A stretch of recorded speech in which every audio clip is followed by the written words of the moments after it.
I want to share a story time of one of the worst moments when I lost everything, especially with my skin flares, how I got it back. If you've gone through the flares, you know how horrifying it can be sometimes.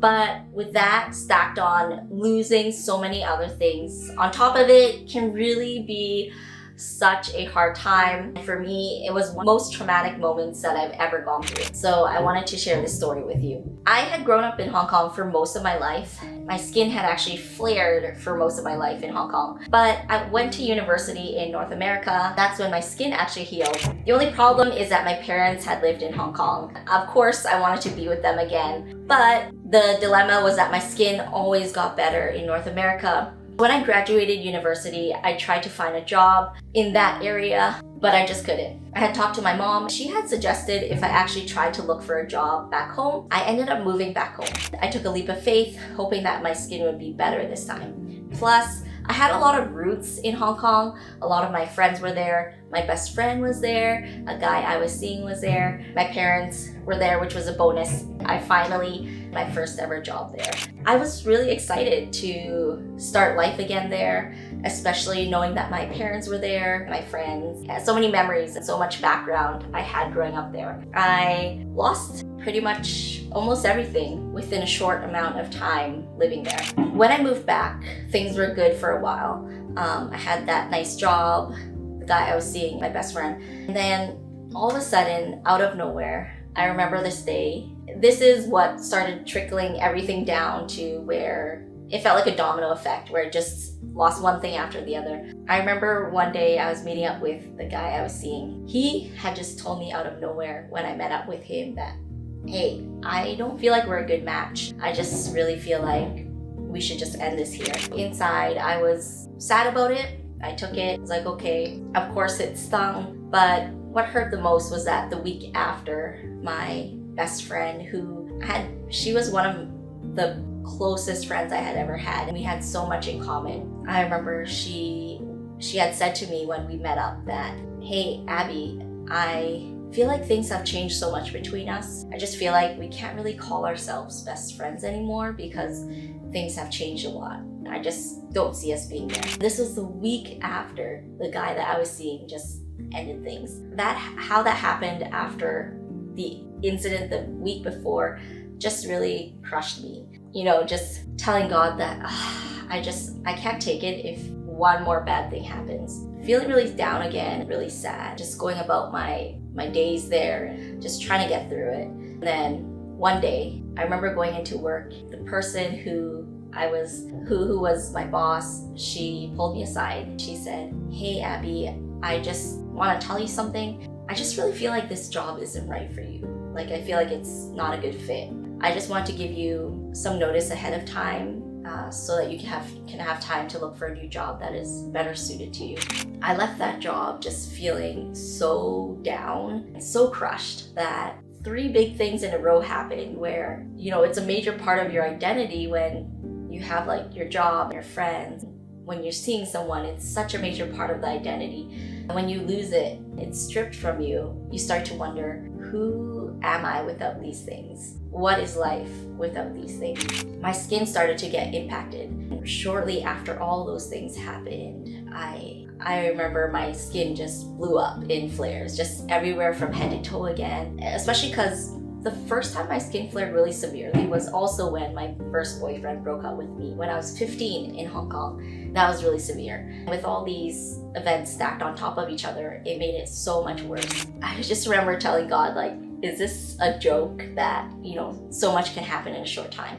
But not only did those events happen, but my skin, as I was sharing, just flared up like crazy. Having such a hard time moving again, walking, just living started to become difficult. I felt like I started to become disabled. My brother had come to visit one time. He had asked me if I would consider moving back to North America. I said, no, I really don't want to. He said, like, it's so hard to see you like this. Like, I'm actually even crying for you right now. I just want to see you feel better, get better. At first, I was just a firm no, because I didn't want to go back.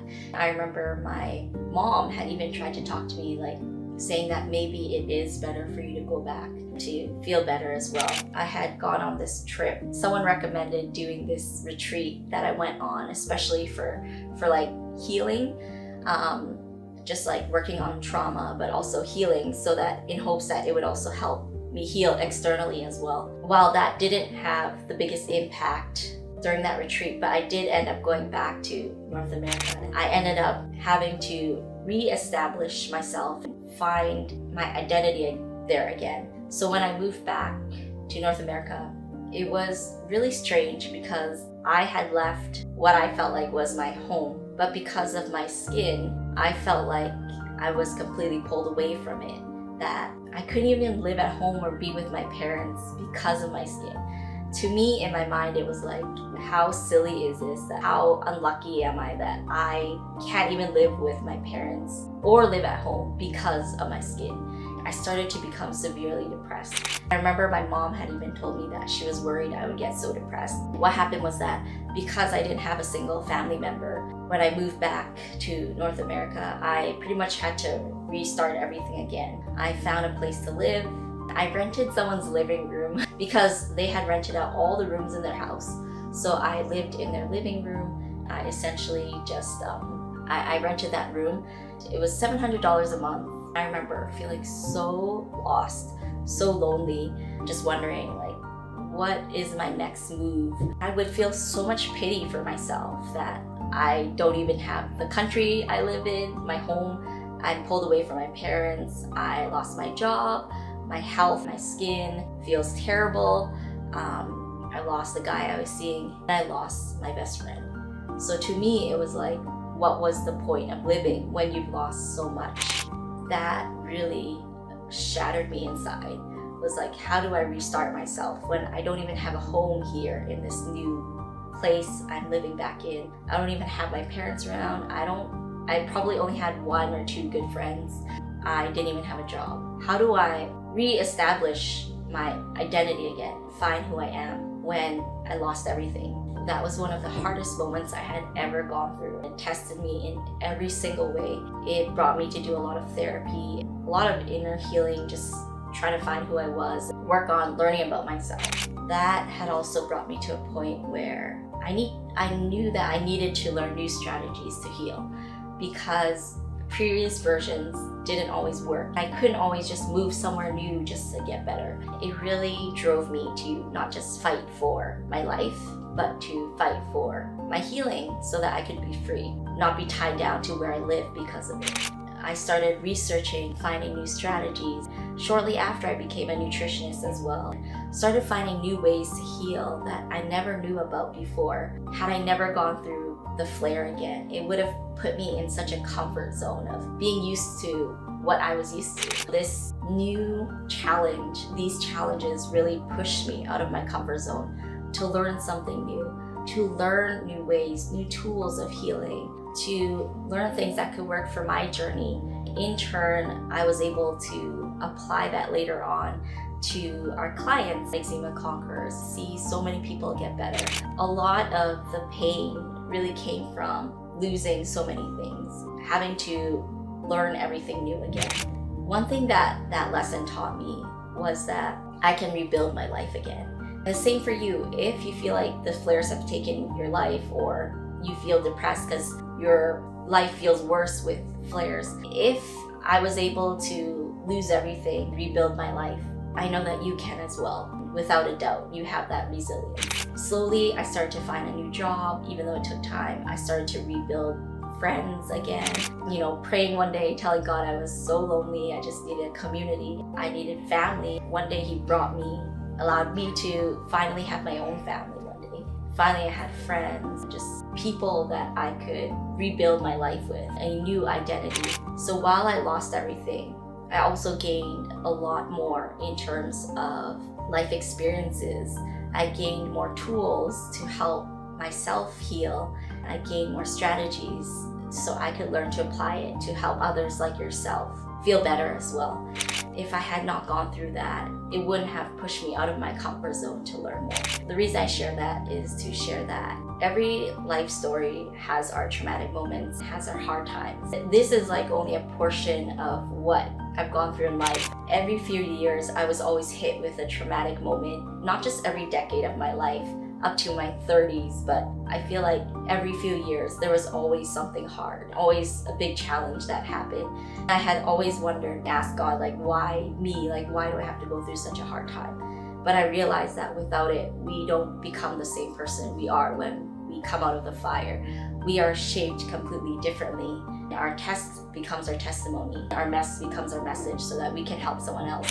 That's also how Eczema Conquerors was born, was through the hard times where I told myself that no matter what I go through, I will fight for healing for myself. I will use that to help someone else so that they never have to go through suffering again.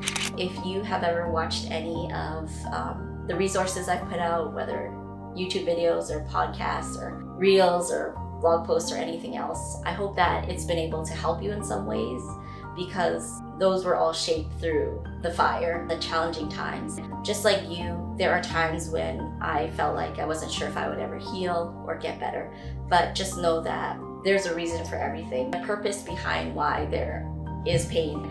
I had always wondered, why did it take me decades to heal and learn different root causes? I realized if I was always stuck in one place, feeling too comfortable about my healing, I would always be using those same strategies to help others, because that's what worked for me. But because it didn't always work for me, I keep learning new strategies so that I could apply it to others as well. I just want to share that with you, that never stop digging for the root cause, because there are so many ways that you can heal, get better. There's just so much that can be done as well. When you're in the thick of it and you're not sure if you'll ever make it, just remember that you are more than a conqueror. You will overcome anything that comes your way. So I really hope that helps you. Remember that you can download my free ebook, the 15 overlooked root causes that can often cause flares and eczema, in the link in the description. Or you can even book a complimentary breakthrough call with any of the eczema advisors on my team. They've all gone through eczema, topical steroid withdrawal. They've all gone through tough, extremely tough moments. They know what it's like to go through it.